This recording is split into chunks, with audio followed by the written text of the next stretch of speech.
What's up, guys? Welcome to Sim Camp. So today I'm gonna be giving you guys tips, especially this can apply to anywhere in the world, but I'm gonna try and be a bit more specific with South Africa because I know we're going through a lot of issues with the unemployment rates and all of that.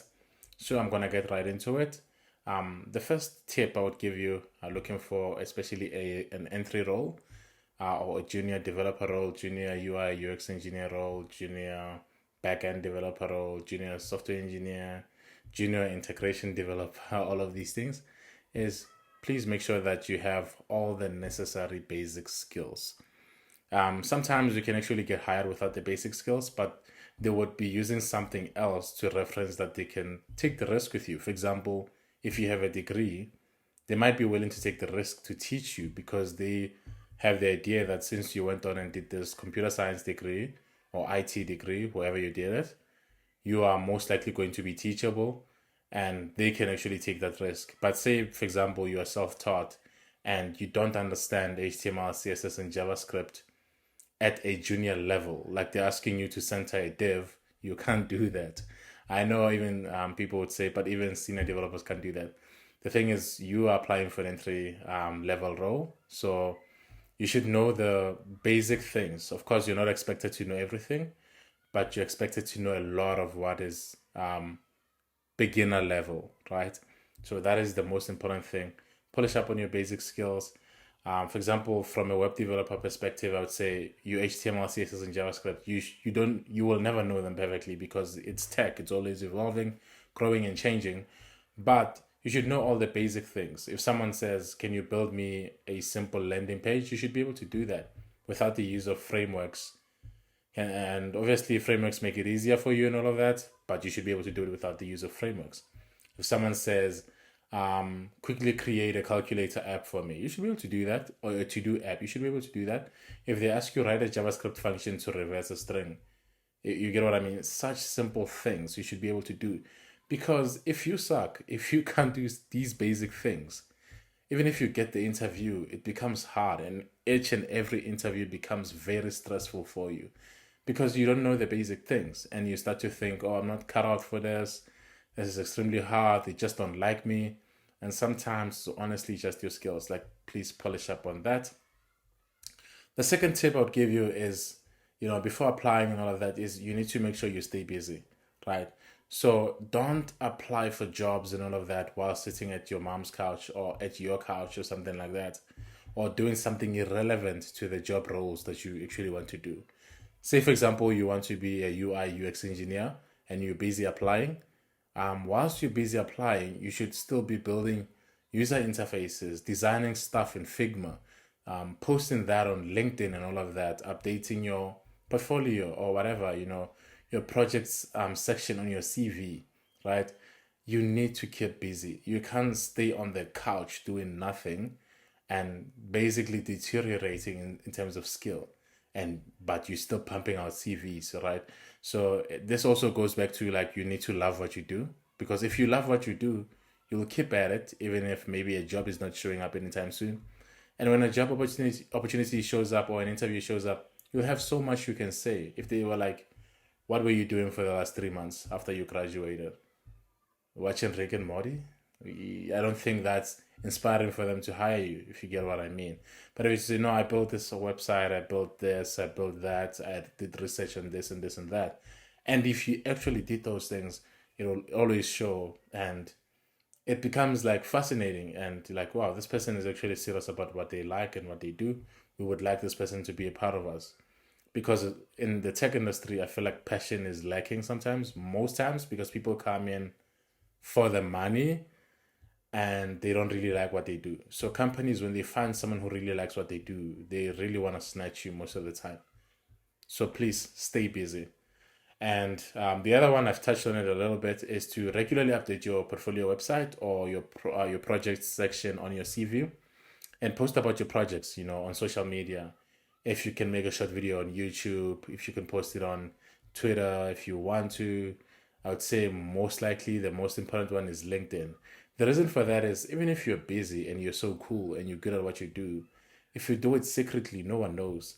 So you kind of need to get it out there and make it visible that, hey, I'm pretty good at what I do. or at least I try, and it can help you get one up on your I want to say opponents, but they're not really your opponents. Don't go punching other interview candidates and other people looking for a similar job. They're not your opponents. Maybe let's say competition, right? You kind of stand out a bit. And the other one is to fix up your CV. This one is very obvious. I'm sure you've heard this from so many people. And it's pretty much that, make sure your CV highlights the most important things. Like, for example, I've seen CVs where on the first page, the first thing someone says is the About Me section, which is like 3 paragraphs or something like that. I think before a company even wants to know about you, they want to know that you have the skills that they need or the job experience that's relevant. So, what I normally do is on my CV, I put experience first or education first and skills. I try to make sure that those things are the most visible things out there. And people will tell you, make your CV darker, make your CV not have colors and all of that. To be honest with you, I just freestyle with my CV. I do it however I want. I'll share some screenshots of my CV as it has evolved over the years. I just don't really obsess over it. I guess it's what's most important is the contents of the CV, right? And then the other thing you want to do is to reach out to recruiters. So in South Africa, we have some companies that actually really help, like Emerge IT. There's network recruitment and also websites like OfferZen, right? I recently also got a job through OfferZen. These websites actually help you out with getting a job. And also with recruiters, the nice thing is if you give them your details, they can be actively applying for you, right? With other roles that show up at their desk. And they have an incentive or a motivation to help you get hired because once you get hired, they get a cut, basically, or they get some amount of money if you get hired for a role that they kind of recommended you to. And after recruiters, you need to start applying to jobs as well. And the most important thing is, when a company posts on LinkedIn, try to go to their own website and apply there. I've seen this work for me quite a lot. I've gotten so many interviews this way. And with LinkedIn, I have never gotten an interview or anything like that. Some people have. I have a friend, she got like interviews all the time through LinkedIn. I have never gotten like an interview through LinkedIn, through a LinkedIn application. It has always been through applying directly at the company's website. So for me, I think that has a higher success rate, basically, of them seeing it. And after applying, most of the time they'll be so quiet. It is a good thing to follow up, to just reach out to the recruiters or go to LinkedIn and try to find recruiters at that specific company.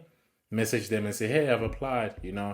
My second job, actually, this is exactly what happened. I applied for the role for the graduate program and they didn't really reply to me. And so I went on to LinkedIn, tried to find a recruiter. I found her.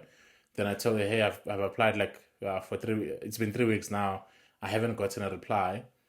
And the next day I had a phone interview. And then basically I got hired by that company. So these things kind of help. You need to do follow-ups. And again, the other thing is now that you've applied and all of this and somehow you land an interview, which is great, hooray. You should feel proud of yourself for that because obviously other people applied. So this is already a win for you. So when you go into the interview, don't go into the mindset of desperation. You probably are desperate. You want to also get hired. You want to get a job. You want to do well. But I think sometimes going into an interview with a desperate resolve where you really are desperate for the job is kind of bad. So if you go into an interview with a relaxed mindset, you want to learn. Just take it that way. I want to learn and hopefully I would love to get the job. But if I can't get the job, I will definitely learn. So to prepare for your interview is pretty simple. I think make sure you know your projects first things first. All the projects that you put on your portfolio website or your CV, make sure you know all of those. If you put on a work experience on your CV, always be ready to answer questions on that. And one thing I like doing in my interview prep is to even use something like ChatGPT and be like, give me interview questions for this technology or for this role. Make them harder. And then it's going to give me one question and then I answer. It tells me if I'm wrong or right. It's also kind of helpful in my opinion. It did help me out. And after you've done your interview prep, showing up in the interview, they ask you a question you don't know. You basically say, I'm not sure how I would solve that, or I don't know how I would solve that. But if I was, for example, allowed to use Google and things like that, I would go on and try to search this and this and this and this and this and that in this way. To basically give them, if you don't have an answer, give them a process of how you would go about finding the answer that you don't know. That's what I normally do. It always works. I don't want to lie to you. I've never ever in my life had a bad interview, and I've had maybe 7, 8 interviews. It's not a lot. Yeah, but I've had quite a number of interviews, even though some of them didn't hire me or anything like that. But the interview went well. And there's been a time where I've been in an interview, and the guy just didn't like me. Basically, he kept asking me questions, and I kept answering him correctly. Then at the end, he was like, "I'm still not sure. I'll need to see your transcript." I just saw this guy doesn't really want to hire me. They probably already have someone they want to hire, and I'm there just for procedure's sake. So if you don't get a job, it's not always that you were not good enough. If your interview didn't go well, sometimes it's not your fault. And I'm not saying you should blame other people when you did badly in an interview, but I'm also saying that you shouldn't take extreme ownership and start punishing yourself and feeling like, oh, all these interviews go bad. It's my fault. I suck so much. No, no, no. Keep learning from your interviews and sometimes recognize when they already chose someone. Sometimes that's the case. You are showing up at an interview, but they already chose someone. They already know who's going to fill that role. They're just basically doing the procedure that the company requires as their policy, things like that. So, yeah, that's basically all my tips. Yeah, I believe and I hope that you guys will do well. And thank you for watching the video. Hopefully, it has given you some good insights into how to get a job and how to get an interview, how to prep. And just to recap, please make sure you polish up on your skills, stay busy, regularly update your portfolio website and post about your projects. Make sure your CV is good and it puts the most important information first before things like about me and all of that. Message recruiters, they're very helpful. I've gotten so many job opportunities because of recruiters. Apply to roles, do follow ups, and prepare properly for your interview. And do follow ups even after interviews to ask, hey, I haven't gotten a response. I'm just wondering how I did. And if they say, oh, well, the role has been filled or whatever, ask them, okay, what was the reason why I didn't get the role? Anything I can improve from? And sometimes they will actually give you that information and you can use that information to grow in your next interview. Yeah, thank you guys for watching. Please like and subscribe if this was of any good use to you. See you in the next one.